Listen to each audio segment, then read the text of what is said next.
Hello friends, JCC classes में आपका स्वागत है। फ्रेंड्स, अगर आप JCC CGL, Jharkhand TET, Jharkhand उत्पाद पुलिस का तैयारी कर रहे हैं तो इस चैनल को सब्सक्राइब कर लीजिए। इस चैनल पर आप लोगों को जो झारखंड सचिवालय और झारखंड उत्पाद पुलिस में नागपुरी का सिलेबस रखा गया है उस सिलेबस को कंप्लीट करवाया जा रहा है। यह क्लास जो आप देख रहे हैं यह झारखंड उत्पाद पुलिस और झारखंड सचिवालय दोनों स्टूडेंट के लिए है, क्योंकि दोनों में नागपुरी व्याकरण दोनों में सेम है। और नागपुरी व्याकरण का आज हम लोग दूसरा लेक्चर करने जा रहे हैं, जिसके बारे में आज हम लोग संज्ञा के बारे में पढ़ेंगे। डिटेल में पूरा एक्सप्लेनेशन देखेंगे। संज्ञा में सबसे ज़्यादा प्रॉब्लम क्रिएट करता है भाववाचक संज्ञा, और जो एग्जामिनर होता है जो क्वेश्चन सेट करता है वह भी भाववाचक संज्ञा से ही क्वेश्चन बनाता है। तो आप लोग वीडियो को अंत तक देखिए। मैं भाववाचक संज्ञा बहुत अच्छे से क्लियर कर दूँगा और बाकी बात सब कुछ क्लियर कर दूंगा, ठीक है। और वीडियो के लास्ट में जब एक्सप्लेनेशन देखने के बाद, संज्ञा के बारे में सब कुछ पढ़ने के बाद एमसीक्यू भी है, तो आप लोग एमसीक्यू भी दीजिए, ठीक है। तो सब कुछ डिटेल से एक्सप्लेन होगा और एमसीक्यू भी मिलेगा। और जो झारखंड उत्पाद पुलिस का तैयारी करते हैं तो उन सभी को बता दूं कि मंजर भाग 2 पुस्तक का कहानी आठ कहानी हो चुका है और साथ में 5 कविता हो चुका है। हिंदी एक्सप्लेनेशन और एमसीक्यू के साथ हम लोग कंप्लीट कर चुके हैं, ठीक है। और झारखंड सचिवालय वाले स्टूडेंट्स अगर मैथ्स पढ़ना चाहते हैं तो पहले मेरा मैथ्स वीडियो को देखिए, जाकर देखिए, मेरा पढ़ाने का तरीका को देखिए। अगर पसंद आता है तो कमेंट कीजिए। आप लोगों को जिस टॉपिक में दिक्कत होगा उस टॉपिक को मैं क्लियर करवा दूँगा, ठीक है। तो आज हम लोग संज्ञा के बारे में पढ़ते हैं, ठीक है। तो परिभाषा क्या है संज्ञा का संज्ञा कर अर्थ होवेला नाव। देखिए, अगर एक शब्द में बोला जाए तो संज्ञा मतलब क्या है? नाव, मतलब नाम, ठीक है। माने कोनो जिनिस मतलब होता है वस्तु। माने कोनो जिनिस ठाव भाव चाहे नाव के ही संज्ञा कहल जाएला।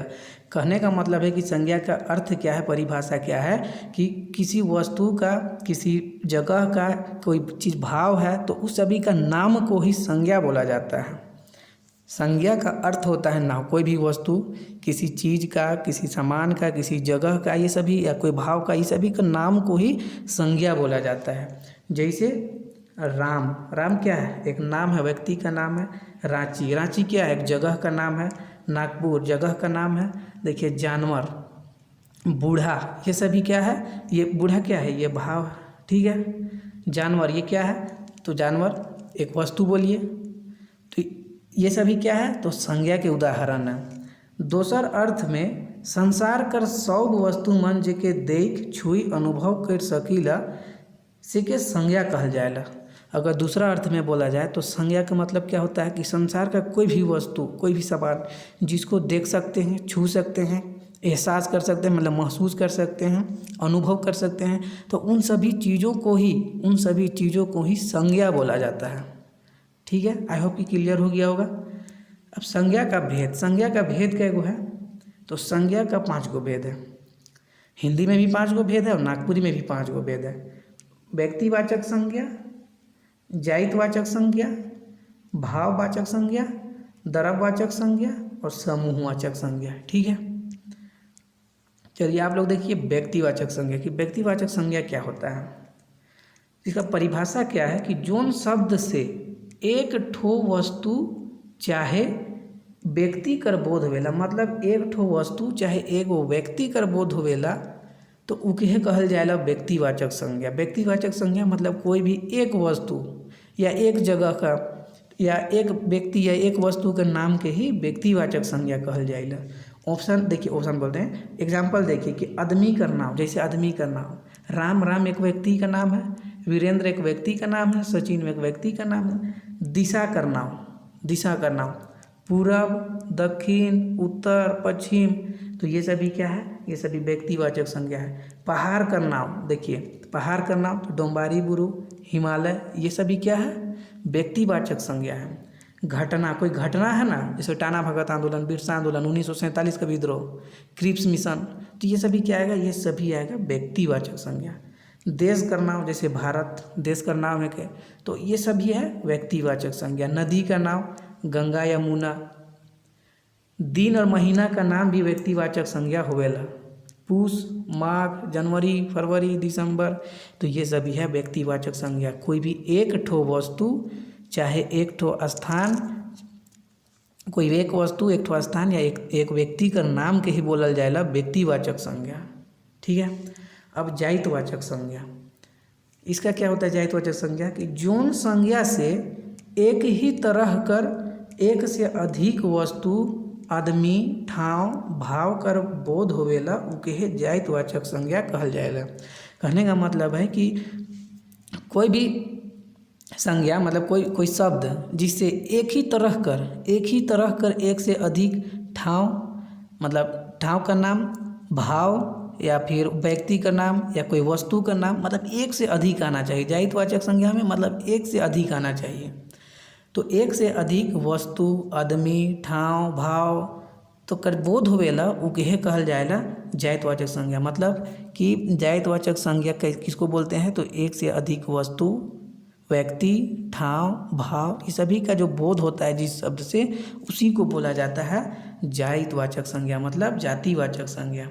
एग्जाम्पल क्या है जातिवाचक संज्ञा का कि देखिए पशु पंछी का नाम जैसे कौवा कोई एक कौवा के बारे में बात नहीं हो रहा है कि हम जो अभी देख रहे हैं पेड़ में उस कौवा के बारे में बात नहीं हो रहा है, संसार का सभी कौवा के बारे में बात हो रहा है मतलब पूरा कौवा जाति के बारे में बात हो रहा है।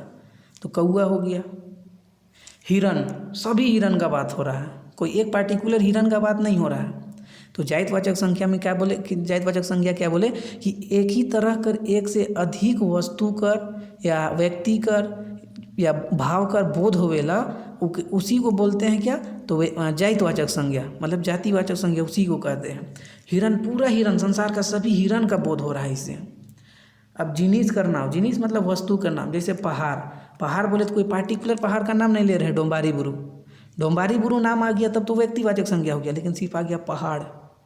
तो पहाड़ क्या होगा वस्तु, एक पहाड़ क्या है वस्तु है, तो उस क्या है वह जातिवाचक संज्ञा क्योंकि संसार के सभी पहाड़ों का बात हो रहा है। पहाड़ सिर्फ पहाड़ वर्ड यूज हुआ तो वह पूरा दुनिया का सभी पहाड़ का बात हो रहा है। आल्प्स से पर्वत का बात हो रहा है, हिमालय का बात हो रहा है ना। तो क्या हो गया जातिवाचक संज्ञा जातिवाचक संज्ञा। किताब, अब ये किताब कोई पार्टिकुलर किताब का बात नहीं हो रहा है, रामचरितमानस या फिर भाव ये सब का बात नहीं हो रहा है, पूरा संसार का सभी किताब का बात हो रहा है। मतलब एक ही तरह कर एक से अधिक वस्तु का बोध हो रहा है किताब शब्द से। अगर किताब बोल दिए, किताब शब्द यूज हो रहा है तो किताब से एक ही तरह कर एक से अधिक वस्तु का बोध हो रहा है, इसी को बोला जाता है जातिवाचक संज्ञा। जैसे मोबाइल, सब तरह का मोबाइल इसमें आ जाएगा। नाता भी होता है, जो नाता होता है जो रिश्ता होता है वह जातिवाचक संज्ञा होता है। बहन भाई।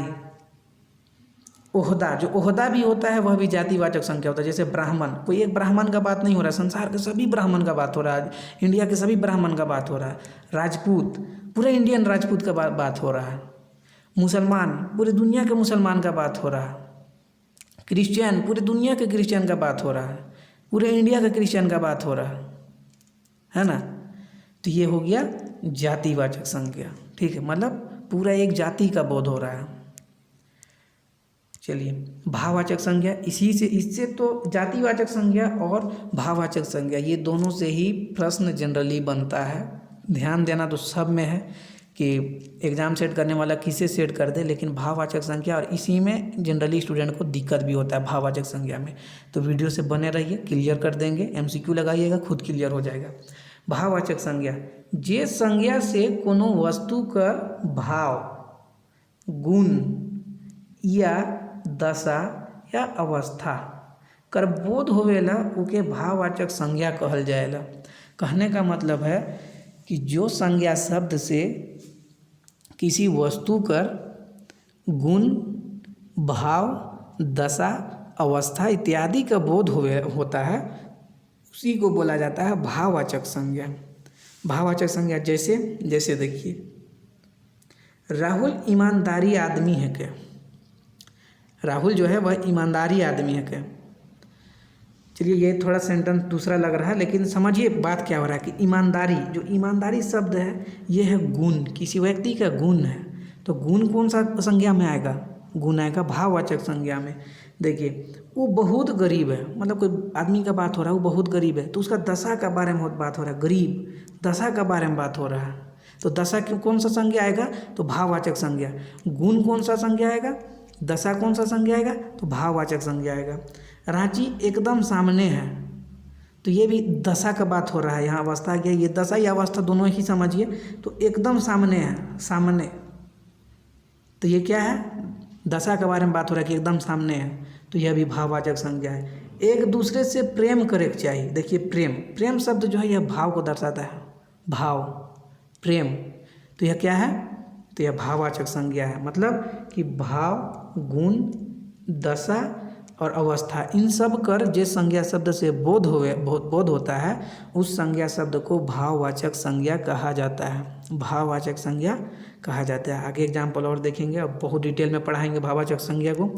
देखिए भाववाचक संज्ञा शब्द हमेशा एक वचन में प्रयोग होता है। जो भाववाचक संज्ञा शब्द होता है वह हमेशा एक वचन में प्रयुक्त होता है। क्वेश्चन बनेगा आपसे कि निम्न हेठे देवल में कौन संज्ञा केवल एक वचन में प्रयोग होवेला, तो भाववाचक संज्ञा ऑप्शन में रहेगा। टिक करना है और नौकरी ले लेना है ना।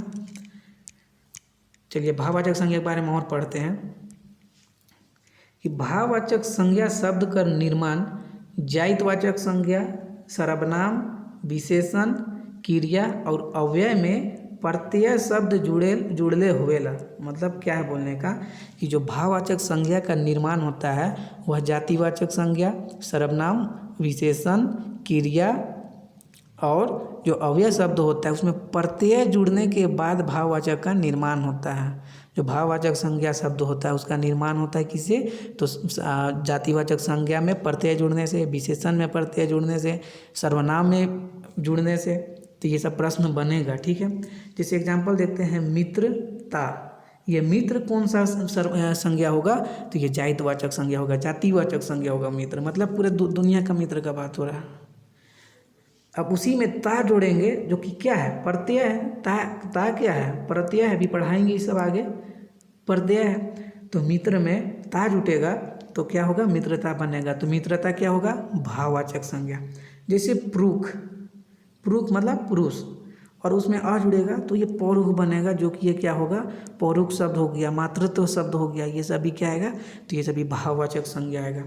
देखिए छौआ, छौआ जातिवाचक संज्ञा है।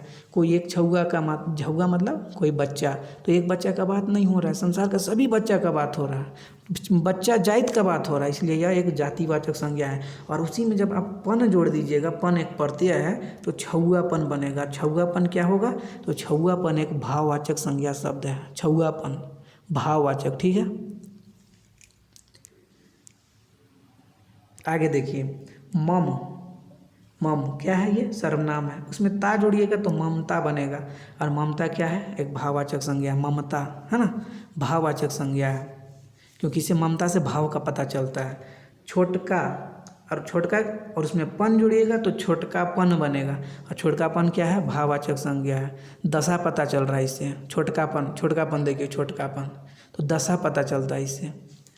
सुंदरता, सुंदर क्या है, यह विशेषण है, और उसमें ता जुटेगा तो सुंदरता बनेगा।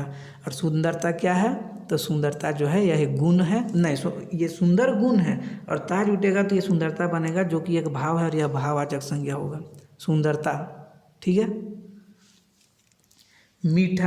मीठा में जब आस जोड़िएगा तो ये बनेगा मिठास, और मिठास क्या है, एक भाववाचक संज्ञा है, मिठास। मीठा में आस जोड़ने से मिठास बनेगा, ठीक है। अब आगे देखिए, लिख और उसमें आवट जोड़िएगा तो क्या बनेगा, लिख क्या है, लिखना, यह क्रिया है, और क्रिया में आवट जुट रहा है जो प्रत्यय है, तो लिखावट बन रहा है। और लिखावट क्या है, एक भाववाचक संज्ञा है, ठीक है। लिखावट भाववाचक संज्ञा, भाव का पता चल रहा है, लिखावट। तो ये शब्द को याद रखिएगा, ये सब शब्द को, ठीक है, और यही सबसे प्रश्न बनेगा। आप इतना एग्जाम्पल देख लीजिएगा तो दिमाग में सब कुछ आ जाएगा। घबराहट, घबरा और उसमें आहट जुटेगा, घबराहट, घबराहट क्या आएगा, भाववाचक संज्ञा। इसे भाव का पता चल रहा है, दशा का पता चल रहा है ना, दशा का पता चल रहा है। काट और उसमें आई जुटेगा तो बनेगा कटाई, ठीक है, कटाई, तो यह भी एक भाव है। भाववाचक संज्ञा कर बहुवचन जातिवाचक संज्ञा होवेला। देखिए पहला, इसे कुछ देर पहले पढ़े कि जो भाववाचक संज्ञा होता है उसका प्रयोग जो होता है वह हमेशा एक वचन में होता है, और जो भाववाचक संज्ञा का अगर बहुवचन में प्रयोग होता है तो वह भाववाचक नहीं रह जाता है, वह जातिवाचक फिर कहलाता है, ठीक है। आई होप कि क्लियर हो गया होगा बहुत सारा चीज़। आप लोग ये चीज़ को दिमाग में बैठा लीजिएगा, ठीक है, ये चीज़ को दिमाग में बैठा लीजिएगा, यही सबसे प्रश्न रहेगा भाववाचक संज्ञा में।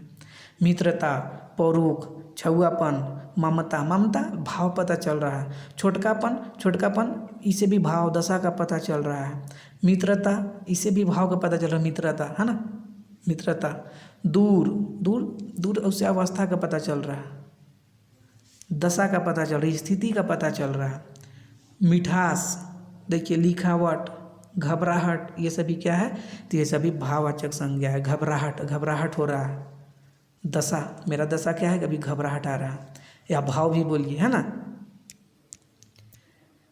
चलिए आगे देखते हैं, समूहवाचक संज्ञा। तो जौन संज्ञा शब्द से झुंड या भीड़ मतलब ग्रुप का बात हो, बोध होवेला, जैसे कक्षा, सेना, परिवार, मेला, संसद। देखिए समूहवाचक संज्ञा मतलब जैसे ग्रुप का बोध होता है, मतलब ज़्यादा संख्या का बात होता है, समझिए एक तरह से कि झुंड का बात हो रहा है।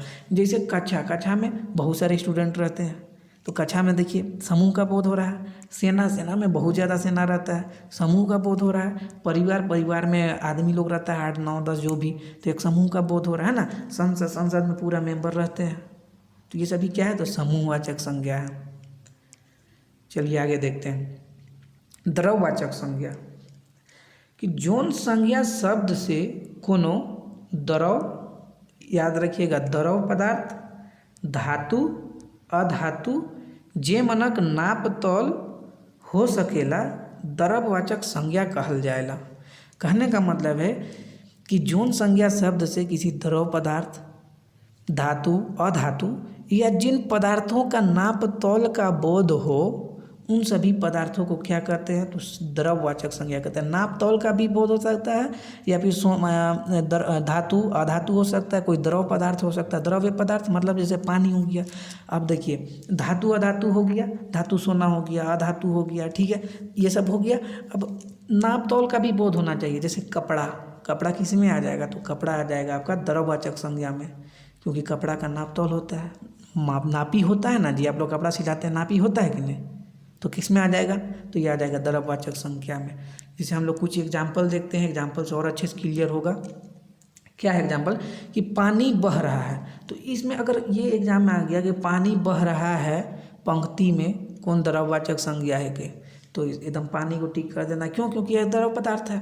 देखिए नेक्स्ट एग्जाम्पल, कि लोहा में जंग लाग गए, लोहा में जंग लाग गए, चितिया गए, तो देखिए ये लोहा, लोहा क्या है, धातु है, तो धातु भी किस में आएगा, द्रव पदार्थ में आएगा।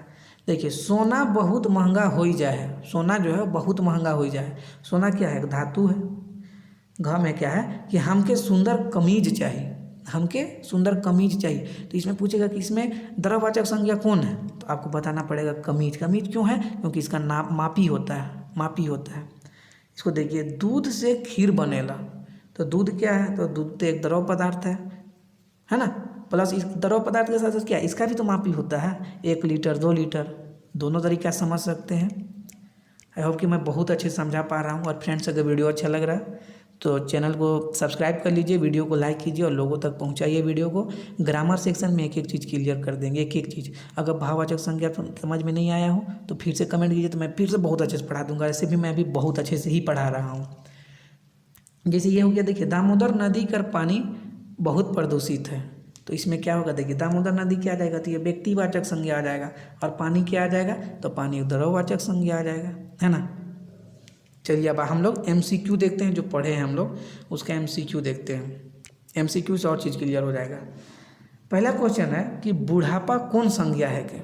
देखिए बुढ़ापा कौन संज्ञा है क्या, ऑप्शन ए है जातिवाचक संज्ञा, समूहवाचक संज्ञा, भाववाचक संज्ञा और व्यक्तिवाचक संज्ञा। देखिए बुढ़ापा क्या किसी व्यक्ति का या वस्तु का बोध हो रहा है, नहीं, तो व्यक्तिवाचक संज्ञा नहीं होगा।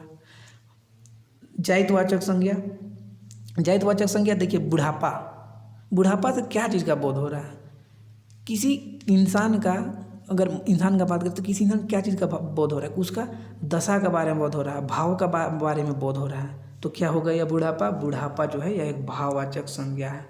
और उसी का आगे मेरा क्वेश्चन सुनिए क्या है, कि बूढ़ा कौन संज्ञा है क्या। डाउट क्लियर हो जाएगा। देखिए बुढ़ापा और बूढ़ा, मेरा क्वेश्चन इसी टाइप से रहता है। कि बुढ़ापा कौन संज्ञा है कि, तो भाववाचक संज्ञा बुढ़ापा से किसी इंसान का एक अवस्था दशा के बारे में पता चल रहा है, भाव के बारे में पता चल रहा है, तो भाववाचक संज्ञा हो गया। अब बूढ़ा, आगे हम क्वेश्चन सेट कर दिए कि बूढ़ा कौन संज्ञा है क्या, बताइए। ऑप्शन ए है जातिवाचक संज्ञा, बी है समूहवाचक संज्ञा, भाववाचक संज्ञा, व्यक्तिवाचक संज्ञा। तो बताइए इसका करेक्ट आंसर क्या होगा। करेक्ट आंसर होगा ऑप्शन नंबर ए जातिवाचक संज्ञा, क्योंकि बूढ़ा से कोई भाव बोध नहीं हो रहा है, लेकिन बूढ़ा शब्द से पूरा संसार का सभी बूढ़ा लोग का बोध हो रहा है, एक से अधिक बूढ़ा का बोध हो रहा है। तो बूढ़ा क्या है, जातिवाचक संज्ञा है। ठीक है, आई होप कि क्लियर हो गया होगा। बुढ़ापा से बोध हो रहा है कि अब तकलीफ हो रहा है, वो दशा का बारे में पता चल रहा है ना बुढ़ापा से, कि इंसान को अब तक बुढ़ापा है, तकलीफ हो रहा है, दिस दैट बीमारी आ रहा, बीमारी होगा, तो एक अवस्था एक दशा के बारे में पता चल रहा है। लेकिन बूढ़ा से पूरा संसार के सभी बूढ़ा लोग का बोध हो रहा है। तो ये जातिवाचक संज्ञा, जातिवाचक संज्ञा दोनों को एक साथ रखे थे। तो मेरा क्वेश्चन इसी टाइप से रहता है ताकि आप लोग कोई भी दिक्कत ना हो। चलिए आगे क्वेश्चन करते हैं, क्वेश्चन नंबर 3 कि कौन जातिवाचक संज्ञा नहीं है के, जो दिया हुआ है उसमें कौन जातिवाचक संज्ञा नहीं है के। ऑप्शन ए है जवान, बी है छौआ, सी है जानवर और डी है सुंदर। बताइए कौन नहीं है के। अगर आप मेरा वीडियो को अभी तक लेक्चर देख चुके हैं तो संज्ञा में जितना कुछ पढ़े हैं, अगर आप लोग अच्छे से ध्यान से सुने होंगे तो आराम से कर लीजिएगा। जवान का एग्जाम्पल लीजिए और सोचिए, जवान शब्द सुनने से क्या लगेगा कि एकदम, जवान शब्द से क्या लगेगा कि पूरा दुनिया का जवान, मतलब एक से अधिक जवान का बोध हो रहा है। छौआ तो पूरा दुनिया का छौआ का बोध हो रहा है, एक से अधिक छौआ का बोध हो रहा है। जानवर मतलब जानवर, हर तरह का जानवर का बोध हो जा रहा है, कोई एक पार्टिकुलर जानवर का बात नहीं हो रहा है ना, जानवर। और देखिए ये सुंदर, तो ये तो क्या हो गया, ये जातिवाचक संज्ञा है, ई भी है और ई भी है। लेकिन सुंदर देखिए, इससे किसे गुण का बोध हो रहा है ना, है, तो ये क्या है, नहीं है। तो नहीं है पूछा था तो सुंदर होगा। ठीक है, जिसका करेक्ट आंसर क्या होगा, ऑप्शन नंबर डी होगा। चलिए क्वेश्चन नंबर 4 करते हैं कि कौन व्यक्तिवाचक संज्ञा है के, कि व्यक्तिवाचक संज्ञा कौन है। ऑप्शन ए है आम, बी है नदी, सी है पानी और डी है गंगा। बताइए इसका करेक्ट आंसर क्या होगा। देखिए पानी तो यहीं ख़त्म हो गया, क्यों ख़त्म हो गया, क्योंकि पानी एक द्रव पदार्थ है और द्रव पदार्थ किस में आता है, द्रववाचक संज्ञा में। अब देखिए नदी को एक सोचिए, नदी के बारे में, क्या हम गंगा नदी के बारे में बात कर रहे हैं, यमुना नदी के बारे में बात कर रहे हैं, क्या पार्टिकुलर नदी का नाम लेके बात कर रहे हैं, नहीं ना, दुनिया के सभी नदी का बात कर रहे हैं। नदी सिर्फ वर्ड आ गया तो हम पूरी दुनिया की नदी का बात कर रहे हैं, गंगा का भी, सतलज का भी, यमुना का भी, सबका बात कर रहे हैं ना, तो फिर नदी भी खत्म हो गया। आम का बात कीजिए तो आम क्या सिर्फ हम अल्फांसो आम का बात कर रहे हैं, मालदा आम का बात नहीं कर रहे हैं। तो सोचिए, खुद से सोचिए, खुद क्लियर हो जाएगा। तो ये भी खत्म हो गया। अब गंगा देखिए, गंगा एक पार्टिकुलर नदी का नाम लिया जा रहा है। अब कोई एक व्यक्ति या वस्तु का नाम का बोध होता है तो उसी को तो बोलते हैं व्यक्तिवाचक संज्ञा। तो गंगा के एक ही नाम नदी का नाम है जी, तो फिर यही होगा, है ना। तो इस तरीक़ा से सोचिए, जैसे मैं सोचवाना चाह रहा हूँ आपसे, आप लोग सोचिए उस चीज़ को। चलिए नेक्स्ट क्वेश्चन करते हैं। क्वेश्चन नंबर 5 है कि भाववाचक संज्ञा कौन है के, जो नीचे दिया हुआ है उसमें भाववाचक संज्ञा कौन है के। देखिए ऑप्शन ए है शत्रु, बी है वीर, सी है मनुख, डी है गुरु। तो बताइए इसका करेक्ट आंसर क्या होगा। बताइए इसका करेक्ट आंसर क्या होगा। देखिए एग्जाम्पल एक सुनिए, मनुख मतलब कोई एक मनुष्य के बारे में बात नहीं हो रहा है, संसार का सभी मनुष्य के बारे में बात हो रहा है, किसी का कोई एक मनुष्य के बारे में बात हो रहा है, नहीं ना, तो ये तो खत्म हो गया। वीर, गुरु, देखिए गुरु मतलब अध्यापक, क्या कोई हम जिनसे पढ़े हैं तो उन्हीं का नाम लिया जा रहा है कि गुरु में पूरा दुनिया के गुरु इसमें शामिल हो जाते हैं, तो गुरु भी खत्म हो गया। ठीक है, अब देखिए इसको एग्जाम्पल लीजिए, वीर, तो वीर से क्या पता चल रहा है, किसी एक्चुअल में यहाँ वीर नहीं होना चाहिए, ये वीरता होगा। ठीक है, ये वीरता होगा, वीरता तब करेक्ट होगा। तो वीरता, ठीक है, वीर से वीरता। वीर किसी इंसान का गुण है, वीर कि वह बहादुर है, लेकिन उसी में ता जुड़ जाएगा तो यही हो जाएगा क्या, कि अब भाव का पता चल रहा है, वीरता एक भाव का पता चल रहा है, तो यही होगा इसका करेक्ट आंसर। ठीक है, तो option number B correct answer होगा। चलिए नेक्स्ट क्वेश्चन करते हैं कि समाज कौन संज्ञा कर उदाहरण है, कि जो समाज है, समाज शब्द, उसे क्या चीज़ का बोध हो रहा है? आप लोग खुद रियलाइज कीजिए। द्रव्य का बोध हो रहा है? नहीं। जाति का बोध हो रहा है? द्रव्य समाज? नहीं। व्यक्तिवाचक संज्ञा क्या एक वस्तु या व्यक्ति का बोध हो रहा है? तो ऑप्शन नंबर डी है क्यों नहीं। तो बताइए इसका करेक्ट आंसर क्या होगा? ऑप्शन को सही से देखिएगा, कोई नहीं भी शामिल कर दिए, क्योंकि हम ऑप्शन जो इसी तरह से सेट करते हैं कि आप लोग सोचिए चीज़ों को। इसका करेक्ट आंसर क्या होगा? ऑप्शन नंबर डी होगा, कोई नहीं। क्यों? क्योंकि समाज से क्या चीज़ का बोध हो रहा है कि समाज में बहुत सारे नागरिक हैं, ग्रुप का बोध हो रहा है। तो ये समूहवाचक संज्ञा है समाज, याद कर रखिएगा। समूह समाज क्या है? खुद रियलाइज होगा, थोड़ा सा सोचिए चीज़ को। समाज से एक व्यक्ति का बोध हो रहा है जी, नहीं ना, तो फिर व्यक्तिवाचक संज्ञा तो इसी खत्म हो गया। जातिवाचक संज्ञा भी नहीं होगा। द्रव्यवाचक संज्ञा कुछ सोना चांदी खाने पीने उने का द्रव्य का बोध हो रहा है, कोई नापने तोलने का बोध हो रहा है, नहीं ना, तो ये भी खत्म हो गया। और ऑप्शन नंबर डी कोई नहीं, तो सही आंसर तो ऑप्शन नंबर डी ही होगा। क्यों? क्योंकि समाज जो है वह समूहवाचक संज्ञा है। चलिए नेक्स्ट क्वेश्चन करते हैं, ठीक है, कि भाववाचक संज्ञा कौन है क्या? ऑप्शन ए है मित्रता, बी है प्रेम, ऑप्शन सी है चतुराई और डी है सौग। तो बताइए क्या होगा? बता चुके हैं, मित्र में ता जुड़िएगा तो मित्रता बनेगा। मित्र से क्या बोध होता है? तो मित्र से कोई एक पार्टिकुलर का आदमी का बोध नहीं हो रहा है, मित्र से बहुत सारे लोग मित्र का बात हो रहा है। तो क्या हो गया? जातिवाचक संज्ञा। प्रेम क्या है? सॉरी, मित्र क्या हो गया? मित्र हो गया प्रेमवाचक, मित्र जो है वह हो गया जातिवाचक संज्ञा। लेकिन मित्रता ता जोड़ देंगे तो वह क्या बन जाएगा? भाववाचक संज्ञा। अब उसे भाव का बोध हो रहा है। प्रेम से भी भाव का ही बोध होता है, तो ये भी सही है, ये भी सही है। चतुराई से भी भाव का ही बोध होता है। किसी का गुण का बोध हो रहा है, वह बहु चतुर है। चतुर से आई जोड़ेंगे तो चतुराई बनेगा। तो ऑप्शन नंबर डी करेक्ट हो जाएगा, ठीक है। चलिए क्वेश्चन नंबर 8 है कि द्रव्यवाचक संज्ञा कौन नहीं है के? जो नीचे दिया हुआ है उसमें द्रव्यवाचक संज्ञा कौन नहीं है? देखिए, घी एक द्रव पदार्थ होता है, सोना यह धातु है, पानी द्रव पदार्थ है, और ऑप्शन नंबर डी है मिठास। तो मिठास तो कोई वैसा पदार्थ नहीं है, मिठाई ना पदार्थ है जी, मिठास थोड़ी है पदार्थ। मिठास तो एक भाव है कि मीठा लगता है, भाव है। मिठास भाववाचक संज्ञा है। तो ये ऑप्शन नंबर डी हो जाएगा, ठीक है। कौन नहीं है? तो मिठास क्योंकि भाववाचक संज्ञा है, दिमाग में बैठा लीजिए मिठास, ठीक है। और वीडियो अच्छा लग रहा है तो लाइक शेयर जरूर कीजिए, ठीक है। और पीडीएफ के लिए आप लोग जो व्हाट्सएप नंबर दिया हुआ है डिस्क्रिप्शन में, आप लोग उस पर कॉन्टैक्ट कर सकते हैं। और मेरा जेपीएससी मेंस का एग्जामिनेशन था, इसीलिए वीडियो नहीं बना पा रहे हैं, और ठीक है पूरा वीडियो भी नहीं कर पाएंगे, पीडीएफ में सब अवेलेबल है। तो हम लोग और कुछ इंपॉर्टेंट क्वेश्चन देख लेते हैं, ठीक है। जैसे ये क्वेश्चन देखिए कि राज्यपाल कौन संज्ञा है के? ऑप्शन ए है भाववाचक संज्ञा, बी है जातिवाचक संज्ञा, सी है समूहवाचक संज्ञा और डी है व्यक्तिवाचक संज्ञा। तो बताइए इसका करेक्ट आंसर क्या होगा? राज्यपाल कोई भाव का तो बोध नहीं हो रहा है, व्यक्तिवाचक संज्ञा भी नहीं है, कोई एक पार्टिकुलर व्यक्ति का बोले हैं कि रमेश बैस का नाम नहीं ना लिए हैं, हमारे जो आदरणीय राज्यपाल हैं रमेश बैस का तो हम नाम नहीं लिए हैं। समूहवाचक संज्ञा भी नहीं है, तो ये जातिवाचक संज्ञा है, ठीक है, जातिवाचक संज्ञा। क्वेश्चन नंबर 12 है कि भाववाचक संज्ञा की पहचान करूँ। तो भाववाचक संज्ञा कौन है? ऑप्शन ए है मिठाई, बी है लाल किला, सी है संसद और डी है बूढ़ा। तो बताइए इसका करेक्ट आंसर क्या होगा? तो इसका करेक्ट आंसर होगा ऑप्शन नंबर ए मिठाई, ठीक है। संसद क्या हो गया? समूह का बोध हो रहा है। बूढ़ा क्या हो गया? तो बूढ़ा कि इससे संसार के सभी बूढ़ा लोग का बोध हो रहा है, तो यह क्या हो गया? जातिवाचक संज्ञा। लाल किला नाम का नाम, कोई वस्तु का नाम है ना जी, तो ये क्या हो गया? व्यक्तिवाचक संज्ञा। मिठाई, ठीक है, भाववाचक संज्ञा है। चलिए हम लोग और क्वेश्चन देखते हैं। देखिए ये क्वेश्चन कीजिए, क्वेश्चन नंबर 17 कि शेर हिंसक जानवर है के? वाक्य में शेर और हिंसक कौन जानवर है के?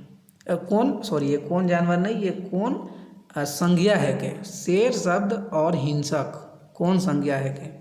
ऑप्शन ए है, देखिए शेर के बारे में बोला जा रहा है कि ये भाववाचक संज्ञा है, और हिंसक के बारे में बोला जा रहा है सामने कि जातिवाचक संज्ञा। क्या ऑप्शन नंबर ए करेक्ट है? हिंसक जातिवाचक संज्ञा है जी, है? सोचिए खुद से, शेर भाववाचक संज्ञा है कि शेर जातिवाचक संज्ञा है? तो शेर क्या है, शेर से एक शेर का बोध नहीं ना हो रहा है कि दुनिया का सभी शेर का बोध हो रहा है, तो ये तो जातिवाचक संज्ञा हो गया। हिंसक, हिंसक से क्या पता चल रहा है कि हिंसक है, तो उसे भाव का पता चल रहा है ना, तो क्या होगा, ऑप्शन नंबर सी करेक्ट होगा कि जातिवाचक संज्ञा और भाववाचक संज्ञा। ठीक है,